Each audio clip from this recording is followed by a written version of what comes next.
I found my daughter shivered outside on New Year's while her family laughed by the fire. The windshield wipers fought against the December snow as I turned onto Maple Grove Drive, my heart lighter than it had been in months. Sarah's favorite chocolate cake sat carefully balanced in the passenger seat, the same German chocolate recipe her mother used to make before the cancer took her 3 years ago. I'd driven 2 hours through this blizzard just to surprise my daughter on New Year's Eve, imagining the joy on her face when her old man showed up unannounced. The Hartwell mansion loomed ahead, its colonial columns draped in expensive holiday lights that probably cost more than most people's rent. My daughter had married into money, that much was clear. Richard Hartwell III came from old Connecticut wealth, the kind of family that had their names on hospital wings and country club plaques. When Sarah brought him home 2 years ago, I'd been cautiously optimistic. He seemed decent enough, if a little stiff around the edges. I parked behind a line of luxury cars, BMW, Mercedes, a Bentley that gleamed even under the streetlights. Through the frosted windows, I could see the warm glow of a grand living room, shadows moving around what looked like a roaring fireplace. Laughter drifted out into the night, the kind of hearty, wine-soaked laughter that comes from good food and better company. But as I approached the front door, cake box in hand, something made me pause. There, huddled on the wraparound porch, sat a figure in a thin sweater. My heart stopped. Sarah? My daughter looked up, and the smile that spread across her face was so forced it might as well have been painted on. Even in the dim porch light, I could see her lips were blue, her shoulders shaking from more than just the cold. Dad! What are you doing here? She jumped up quickly, wrapping her arms around herself. I was just getting some air. You know how stuffy these big family gatherings can get. But I knew my daughter. I'd raised her from the time she could barely walk, through scraped knees and broken hearts, through her mother's illness and the grief that followed. I knew when Sarah was lying, and she was lying now. Sweetheart, it's 15 degrees out here. I set the cake down and immediately shrugged off my winter coat, draping it around her shoulders. How long have you been outside? Oh, not long at all, she said, but her voice cracked slightly. That's when I saw them, tiny ice crystals on her cheeks where tears had frozen against her skin. The rage that hit me was immediate and volcanic. Someone had made my little girl cry. Someone had left her out here in the freezing cold on New Year's Eve while they stayed warm inside. Through the window, I could see her husband Richard gesturing animatedly to a group of well-dressed relatives, a brandy snifter in his hand. His mother, Eleanor Hartwell, was holding court near the fireplace, her perfectly manicured hands moving as she told what was clearly a hilarious story. The whole scene looked like something out of a Christmas card, if Christmas cards featured families who abandoned their own on the porch. Sarah, honey, what really happened? She pulled my coat tighter around her shoulders and looked away. It's nothing, Dad. Really. I said something at dinner that rubbed Eleanor the wrong way. You know how it is with in-laws. Sometimes you need to step away and let things cool down. But I'd heard the laughter from inside. If someone was cooling down, they were doing it alone. What did you say? She hesitated, glancing toward the window where her husband's family continued their celebration. I suggested that maybe this year we could spend Christmas at our apartment instead of here. You know, start our own traditions? Eleanor said that was presumptuous, that family traditions exist for a reason. Richard agreed with her, said I was being ungrateful for everything his family has given us. The picture was becoming clearer, and I didn't like what I was seeing. So they sent you outside? No, Dad, it wasn't like that. I came out here on my own.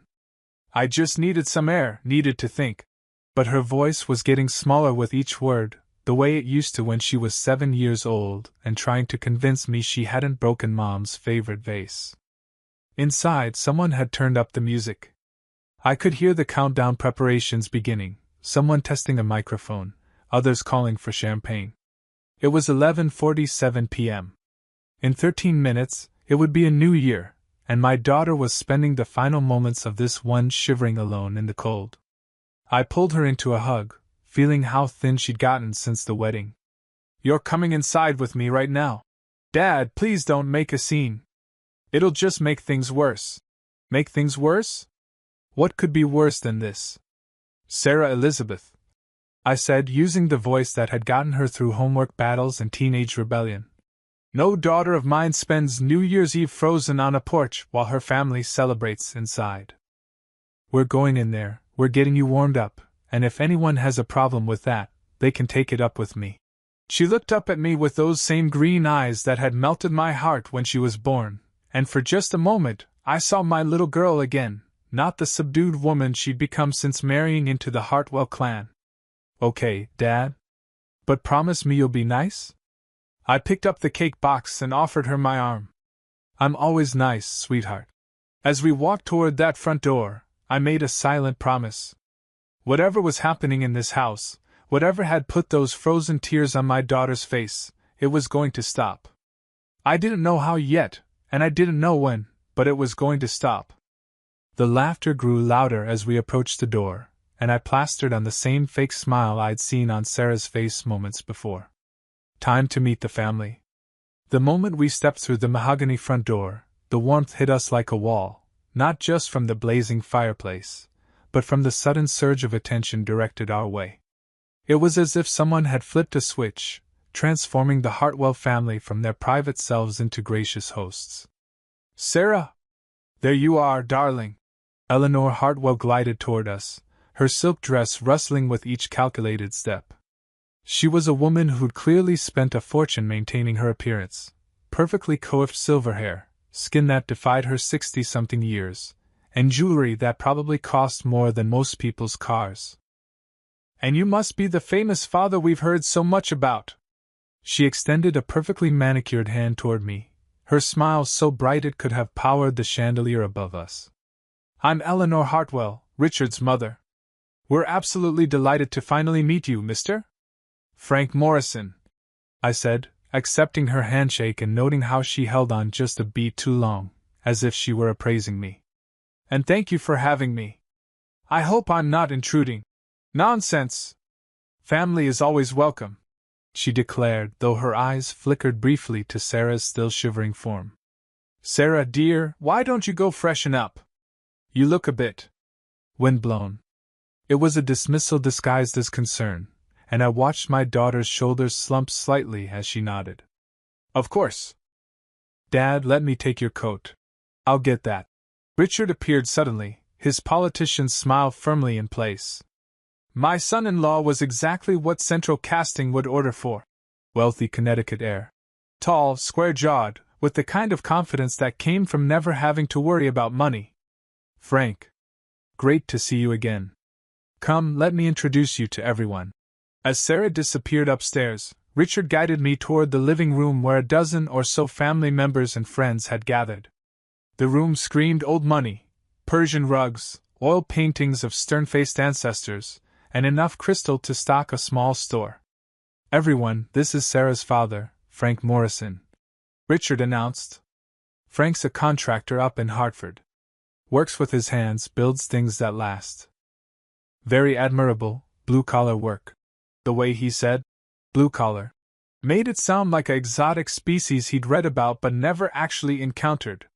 How wonderful, said a man who introduced himself as Richard's uncle, Charles Hartwell. We need more people who actually make things in this country.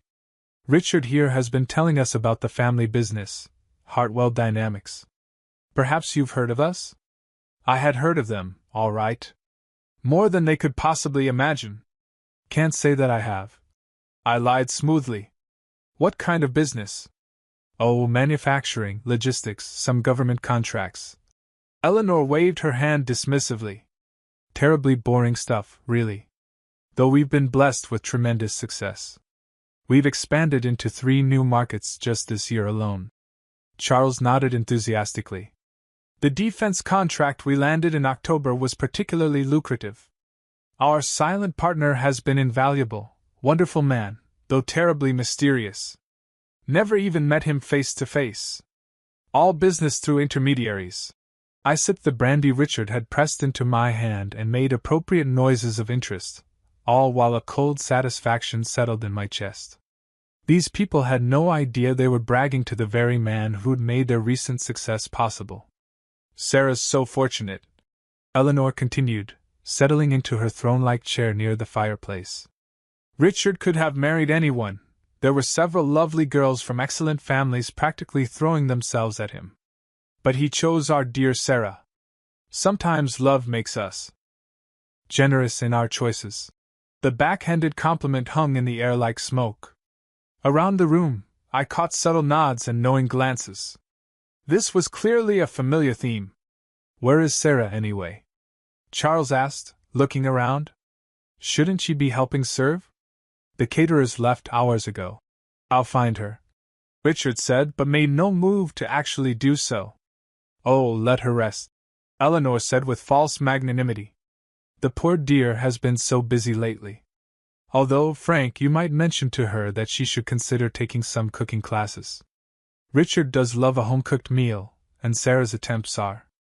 Well, bless her heart. Laughter rippled through the group, and I felt my jaw clench. These people were talking about my daughter like she was a charity case they'd graciously taken in. She's always been a wonderful cook, I said quietly. Her mother taught her well. Oh yes, of course. Eleanor's voice dripped with sympathy. Such a tragedy, losing her mother so young. Sarah mentioned she was. What was it? A teacher? A professor, I corrected. Literature at Hartford University. How nice, she said in a tone that suggested it was anything but. Sarah reappeared then, having changed into a dress that looked expensive but somehow seemed to diminish rather than flatter her. She moved quietly to the kitchen and returned with a tray of appetizers, serving everyone with the practiced invisibility of hired help. As I watched my daughter, my brilliant, funny, beautiful daughter, being treated like a servant in her own home, something crystallized inside me. These people had everything they wanted because of money I'd provided, and they were using that security to crush the spirit of the person I loved most in the world.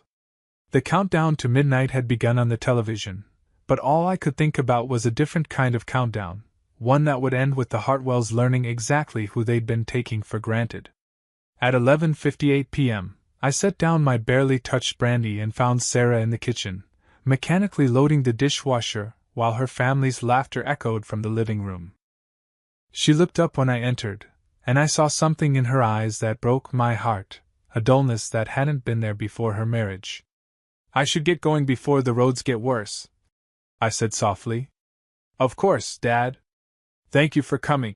She dried her hands on a dish towel, her movements careful and controlled. And thank you for the cake. I'll save it for later. I pulled her into a hug, holding her longer and tighter than usual. She felt so fragile in my arms, like she might break if I squeezed too hard. When I pulled back, I cupped her face in my hands the way I used to when she was small and needed reassurance. Stay strong, sweetheart, I whispered, making sure my voice carried all the love and promise I could manage. Things are going to get better. I promise you that. Her eyes filled with tears she was too well trained to let fall. I love you, Dad. I love you too, baby girl. More than you'll ever know. Richard appeared in the doorway, checking his expensive watch.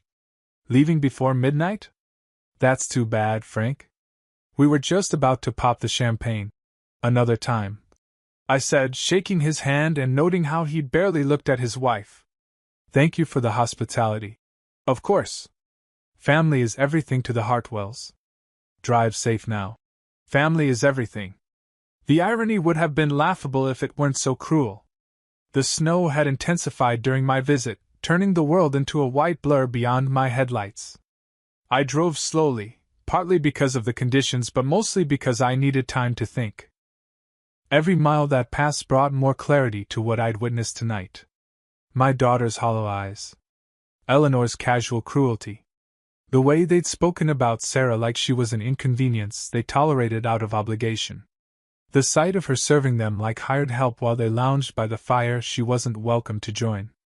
By the time I reached the Hartford city limits, my grief had crystallized into something harder and more focused. The Hartwells had made a fundamental mistake tonight. They'd shown me exactly who they were when they thought no one important was watching. I pulled into my driveway and sat in the truck for a moment, looking at my modest two-story house. The neighbors probably saw exactly what the Hartwells saw: a widowed contractor living quietly, making ends meet with honest work. The house needed paint, the driveway needed repaving, and I drove a 10-year-old pickup truck that had seen better days. It was a carefully maintained illusion. Inside, I poured myself a real drink, not the expensive brandy the Hartwells favored, but good Kentucky bourbon, and settled into my home office.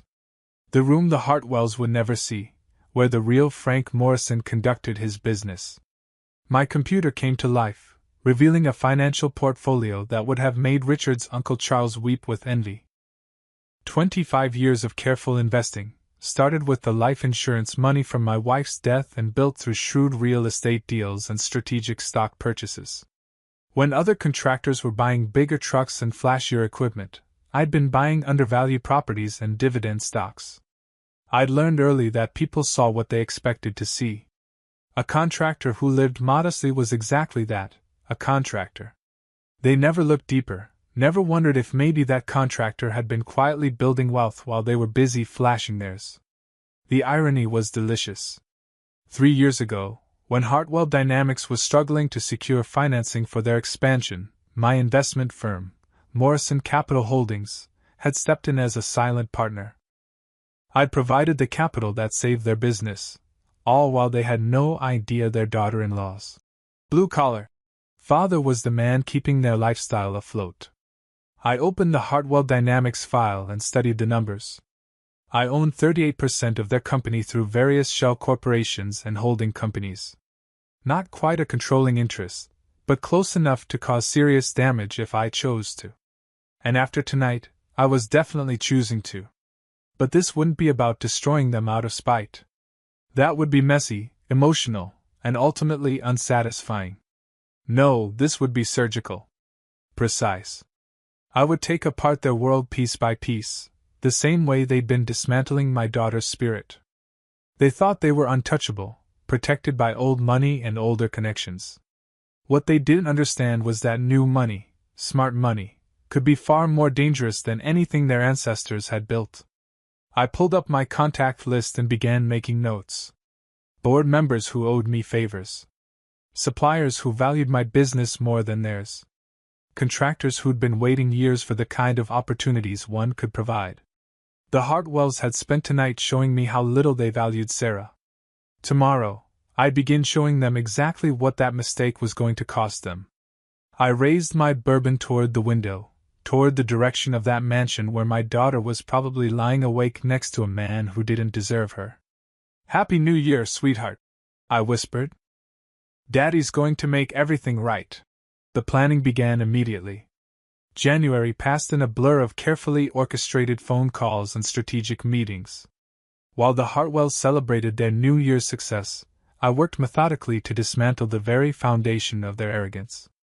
My first call was to David Chin, CEO of Pacific Defense Solutions. We'd done business together for 5 years, and I'd helped him secure 3 major contracts when his company was struggling. "Frank, good to hear from you." David's voice was warm through the phone. "What can I do for you?" "That Hartwell Dynamics contract you've been considering for the Nevada project," I said, cutting straight to business. "I'd recommend looking elsewhere." There was a pause. "Any particular reason?" "Quality concerns. Reliability issues. You know how it is, sometimes companies get too comfortable, start cutting corners." David didn't ask for details. He didn't need to. In our business, reputation was everything, and my word carried weight. "I'll have my team revisit our options." "Thanks for the heads up." 1 contract gone. 7 more to follow that week. The second week of January, I called Thomas Brennan, who controlled the largest logistics network on the East Coast. Tom owed me more than money. I'd co-signed a loan for him when no bank would touch his startup 15 years ago. "I need a favor, Tom." "Name it, Frank." "You know I'm good for it."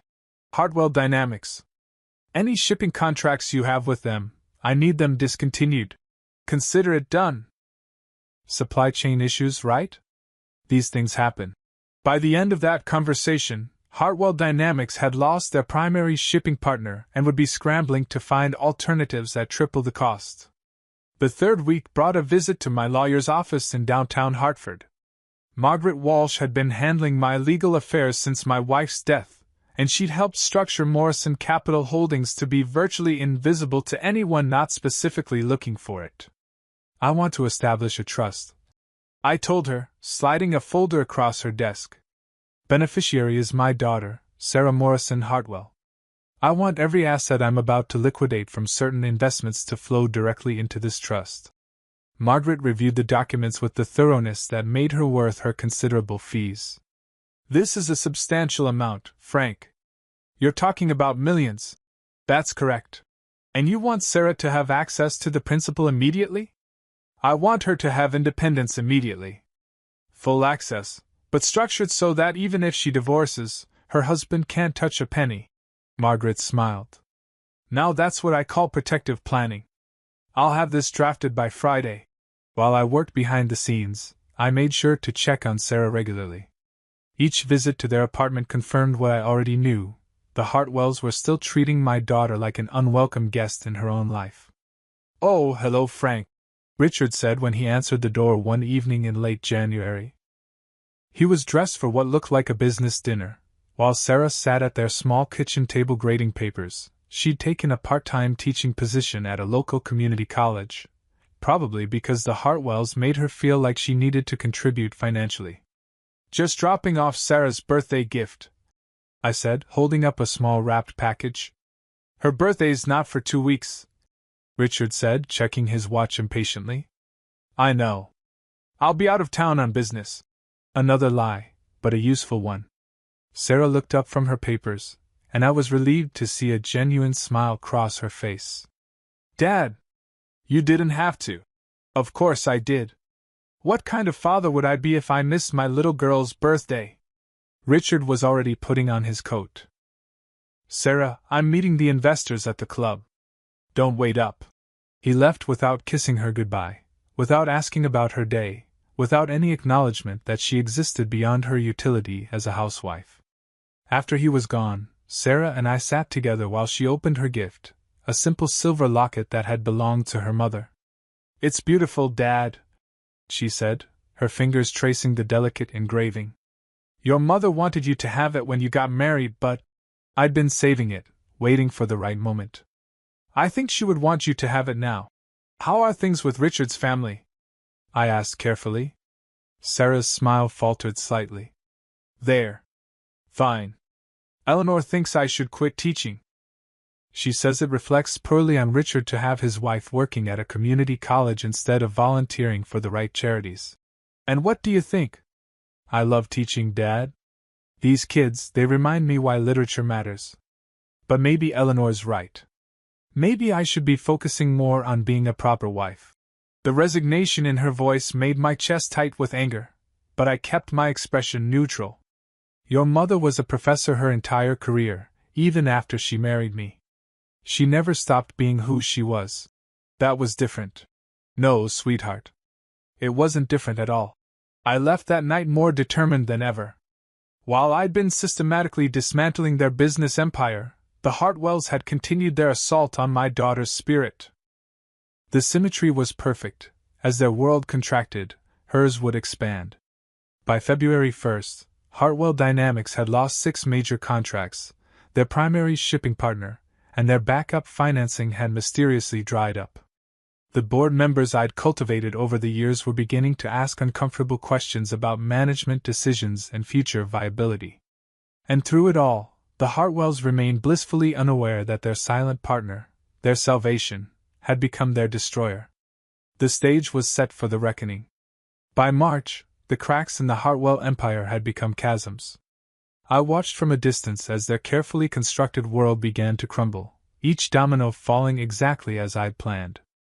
Richard started coming home later and later, his politician's smile replaced by the haggard look of a man watching his inheritance disappear. Eleanor's weekly dinner invitations to Sarah stopped entirely, apparently. Having a daughter-in-law whose father was just a contractor became less charming when the family fortune was hemorrhaging money. The call I'd been waiting for came on a gray Thursday in early April. "Mr. Morrison?" The voice was crisp, professional. "This is Janet Mills from Hartwell Dynamics. We're convening an emergency shareholder meeting next Tuesday, and as a significant stakeholder, your presence is requested." I let a moment of silence stretch before responding. "Of course. I'll be there." "Excellent. The meeting is at 10 a.m. at our corporate headquarters. Mr. Hartwell asked me to mention that they're very much looking forward to finally meeting you in person." I'm sure they were. The Hartwell Dynamics headquarters was a gleaming glass tower in downtown Hartford, the kind of building designed to intimidate. I'd driven past it countless times over the years, knowing that my money had helped pay for its marble lobby and imported fixtures. I dressed carefully that morning, my best suit, the one I'd worn to Sarah's wedding. Conservative, understated, the kind of outfit that suggested success without flaunting it. When I looked in the mirror, I saw exactly what I wanted to see, a man who belonged in that boardroom. The conference room on the 20th floor buzzed with nervous energy. The entire Hartwell clan was there: Richard, Eleanor, Uncle Charles, and half a dozen other family members I'd met at various social functions. Board members filled the remaining seats, their faces grave. I took a seat at the back, saying nothing as the meeting began. Richard stood at the head of the polished conference table, his usual confidence replaced by barely controlled desperation. Financial charts and graphs covered the wall-mounted screens, each one telling the same story: Hartwell Dynamics was dying. "Ladies and gentlemen," Richard began, his voice strained, "I won't sugarcoat our situation. We've lost 60% of our major contracts in the past 3 months. Our primary logistics partners have terminated their agreements. Our credit lines have been frozen, and our suppliers are demanding payment up front." Eleanor sat rigid in her chair, her perfectly composed mask finally showing cracks. "This has to be sabotage," she said, her voice sharp. "Companies don't just collapse overnight without cause. We've hired investigators," Charles added, loosening his tie. "Someone is systematically targeting our business relationships. But we can't identify who or why." A board member I didn't recognize leaned forward. "What about our silent partner? Surely Morrison Capital Holdings would step in to protect their investment?" The room fell silent. I could see Richard's jaw working as he struggled with words he clearly didn't want to say. We've been unable to reach our partners at Morrison Capital," he admitted finally. "All communications have gone unanswered for the past 6 weeks." "Unanswered?" Eleanor's voice rose an octave. "That's impossible. They have 38% stake in this company.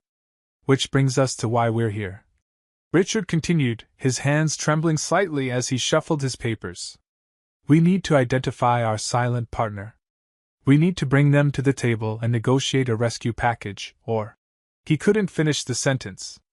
"Or we lose everything," Charles finished grimly. That's when I stood up. The movement was subtle, but every head in the room turned toward me. I walked slowly to the front of the room, my footsteps echoing in the suddenly silent space.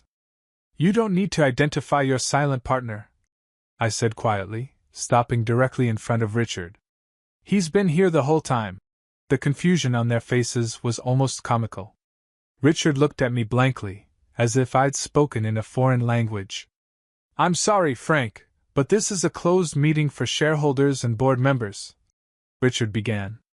"I am a shareholder," I interrupted. "I'm Morrison Capital Holdings. I'm your silent partner.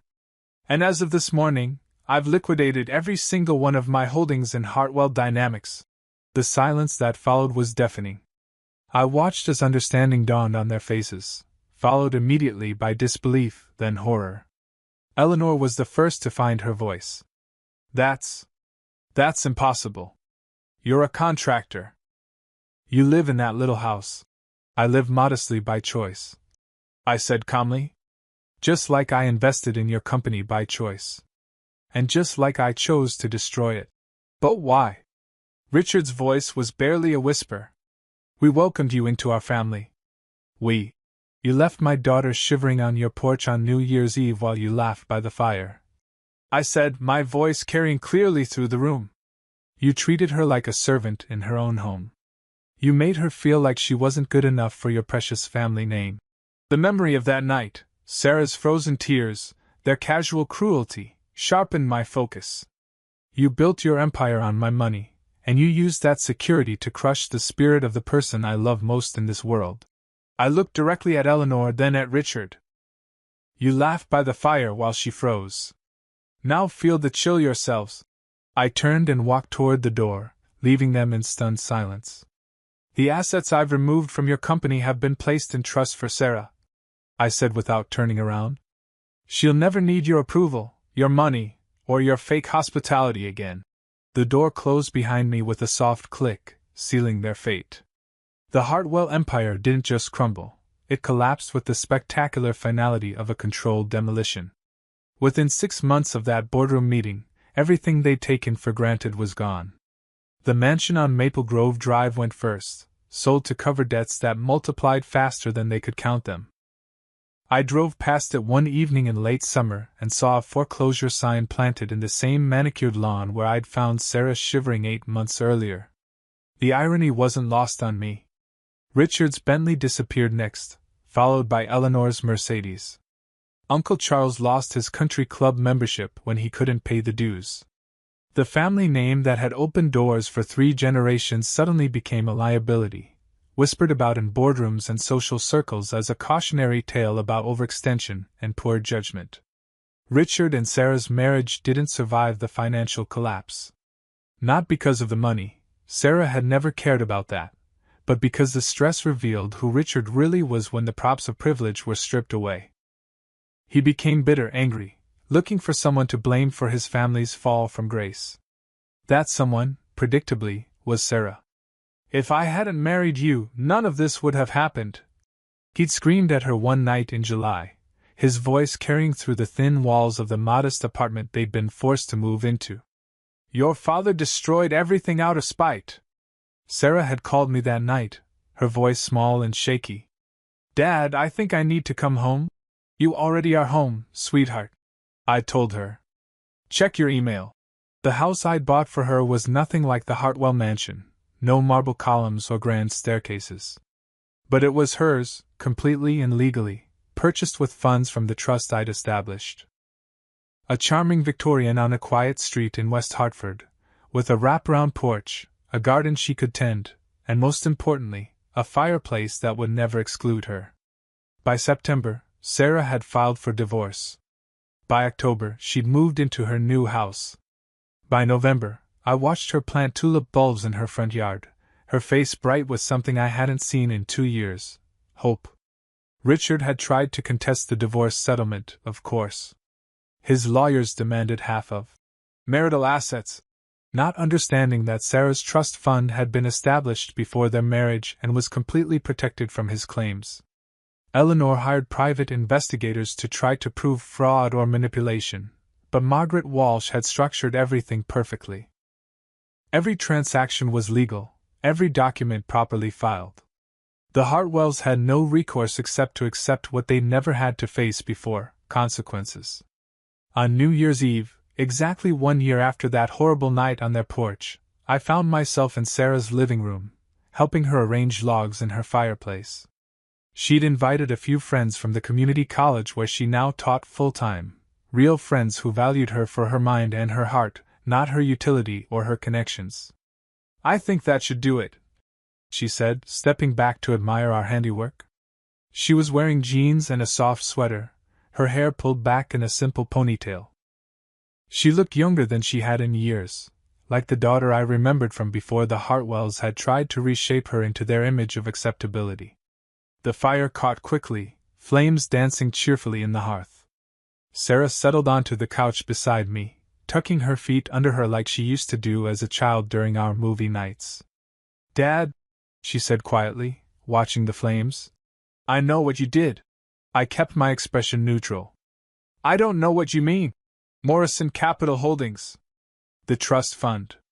The way Richard's family lost everything right after you met them. She turned to look at me, her green eyes bright with understanding. You destroyed them for me. There was no point in denying it. They hurt you. They did, she agreed. But you know what? I think I needed to see who they really were. Who Richard really was. If things hadn't happened the way they did, I might have spent years trying to be someone I'm not, trying to earn love from people who were never going to give it. Outside, we could hear fireworks beginning in the distance. Midnight was approaching, and with it, another new year. Do you regret it? I asked. Sarah considered the question seriously. The marriage? Yes. But not because of what I lost. Because of what I almost let them take from me. She reached over and squeezed my hand. You gave me myself back, Dad. You gave me freedom. As the countdown began on her television, I realized that revenge had never really been the point. Destruction had just been the necessary first step. What mattered was what came after. Sarah's laughter filling this warm room, her confidence returning day by day, her future stretching ahead without anyone else's limitations defining it. 10, 9, 8, the crowd on TV chanted. 7, 6, 5. Sarah joined in, grinning at me. 4, 3, 2, 1. Happy New Year! As fireworks exploded across the screen and Sarah hugged me tight, I understood something I hadn't quite grasped a year ago. Revenge wasn't about destruction alone, it was about balance. About ensuring that cruelty had consequences and kindness had rewards. Sometimes karma just needs a silent hand to guide it. And sometimes, the best revenge is simply giving the people you love the life they deserve.